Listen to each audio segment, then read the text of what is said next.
25, a gente segue falando do Francisquini indiretamente, porque é o seguinte: o ex-juiz Sérgio Moro chegou hoje a Curitiba para um encontro com o presidente estadual do União Brasil, o deputado federal Felipe Francisquini, filho do Fernando Francisquini. O objetivo da reunião é decidir o futuro político do ex-juiz, que já deixou claro que quer ser candidato ao Senado. O partido ainda não bateu o martelo sobre isso. A decisão do Tribunal Regional Eleitoral de São Paulo, que negou a transferência de domicílio eleitoral dele para o estado vizinho, caiu como uma bomba aqui no cenário político local. Muitos acordos e alianças que já estavam encaminhadas estão sendo revistas. O ex-juiz da Lava Jato é eleitoralmente viável e isso muda algumas posições no jogo eleitoral. Eu conversei hoje com dirigentes do União Brasil e eles confirmaram que foram procurados já por outros pré-candidatos para possíveis alianças.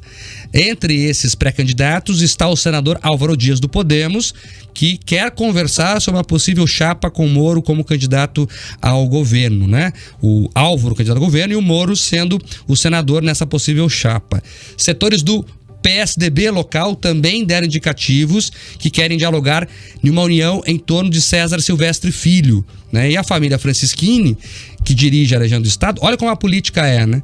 Então agora eles se reinventam, né? Apesar do revés da cassação, agora ela assume a articulação do que pode ser um novo polo político no estado. Como é que você vê tudo isso, hein, Eugênio?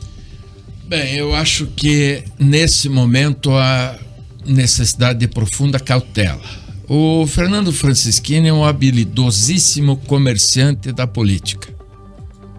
É o que sempre fez, desde o Solidariedade, etc., passou pelo PSL, é um comerciante da política. Ele não tem uma preocupação ideológica, apesar de fazer discurso e tal, não tem. Então, o que o orienta é como levar mais vantagem em qualquer situação que possa ocorrer. Obviamente, o cacife do senhor Sérgio Moro é absolutamente indiscutível. O senhor Sérgio Moro é um homem qualificado para disputar qualquer cargo no Paraná. E quem discordar disso, me desculpe, está fazendo beicinho e está confrontando-se com a realidade da importância que o senhor Sérgio Moro teve para a Lava Jato e para o país. Ele não foi muito habilidoso nas suas decisões políticas. Esse é um fato. O que não pode ser deslustrado é o que ele construiu antes deste fato. Ele é um sujeito reconhecido por universidades, pelo mundo afora, etc. E prestou, gostem ou não. Eu não sou amigo do senhor Sérgio Moro, sequer troquei palavra com ele na minha vida. De tal forma que eu me sinto muito à vontade para dizer isso. O senhor Sérgio Moro foi fundamental, assim como o Ministério Público, para uma etapa desse país.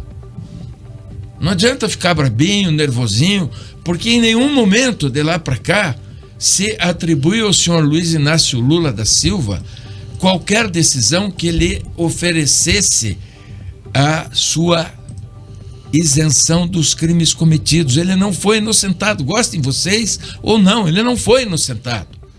Né? Foram anuladas decisões em função de uma decisão inexcusavelmente discutível da Suprema Corte desse país. Você permite fazer um parênteses, até para lembrar o ouvinte, o motivo foi o seguinte: o Moro foi considerado incompetente por causa da localização do tribunal, né, do juizado, né, de Curitiba não poderia ter julgado os casos, depois da própria Suprema Corte ter autorizado que os casos fossem julgados aqui. Daí ela mudou de ideia e os processos foram anulados por isso, Gebuc. O nome disso, gostem ou não, é chicana jurídica, porque a Suprema Corte autorizou, portanto qualificou o juiz Sérgio Moro para as decisões que foram tomadas. Então é inexcusável, é indiscutível que ele tem no processo histórico nacional importância, sabe? Tem importância. Agora, o que você achou? Perdão, mas eu tô curioso para saber a tua opinião.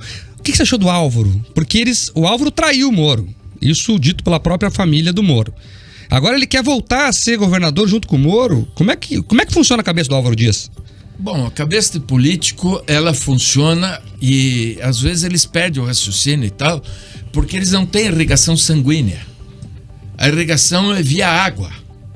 Eles não têm sangue, porque não é possível que o sujeito esqueça o que ocorreu 2 meses atrás. E esqueça também o que ele disse do senhor Sérgio Moro e o que o senhor Sérgio Moro disse dele. Que ele foi para o Podemos é um partido pequeno, sem estrutura, e que, apesar disso, essa pequena estrutura não lhe foi garantida. E eu se fosse amigo do Sérgio Moro, eu perguntaria para ele: ó, seu Sérgio, você foi acusado aí no Brasil inteiro de receber uma mesada de um partido político chamado Podemos, que era para sua manutenção, etc. e tal. O senhor recebeu, seu Sérgio? Eu perguntaria. Agora, além de tudo isso, Gibu, tem também agora, a gente falou aqui, repercutiu pra caramba o que nós falamos aqui ontem, que é a questão da esquerda, né?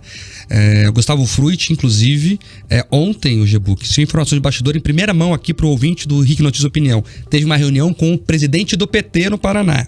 Então o PT, que odeia Sérgio Moro de todas as formas possíveis, foi o Moro que prendeu o Lula, então já abertamente está negociando para abrir mão de um candidato ao Senado para descarregar no Fruit.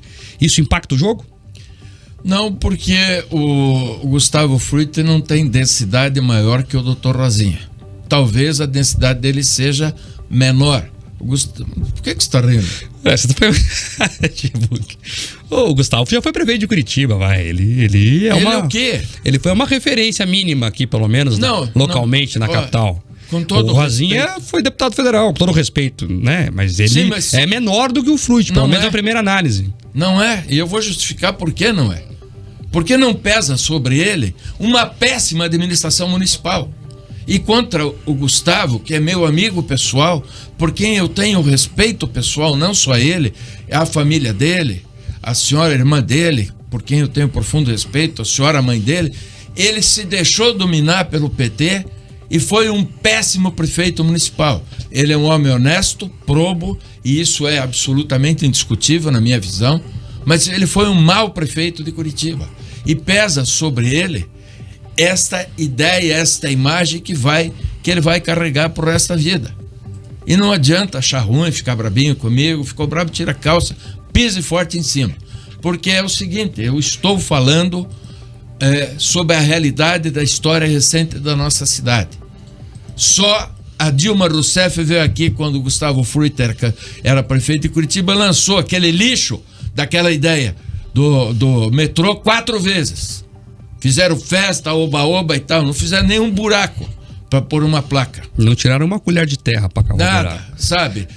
Mas esse metrô de Curitiba também, né, Gibu? Não. O Castaniguchi inaugurou, o Beto Richa, todo mundo. Eu acho que o metrô aqui, eu não sou um técnico, mas é absolutamente inviável, porque o nosso terreno é turfado. E nós não temos dinheiro para fazer uma estrutura subterrânea com menos seria necessário um buraco de mais de 30 metros. Isso existe em Joanesburgo, por exemplo. Eu conheci o de Joanesburgo, é assim que funciona. Mas eles tinham dinheiro para fazer isso. Nós não temos dinheiro nem para dar um transporte coletivo adequado e decente para a nossa população.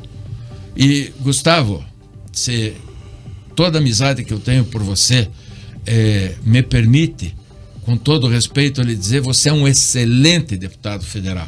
Fica na tua. Agora 4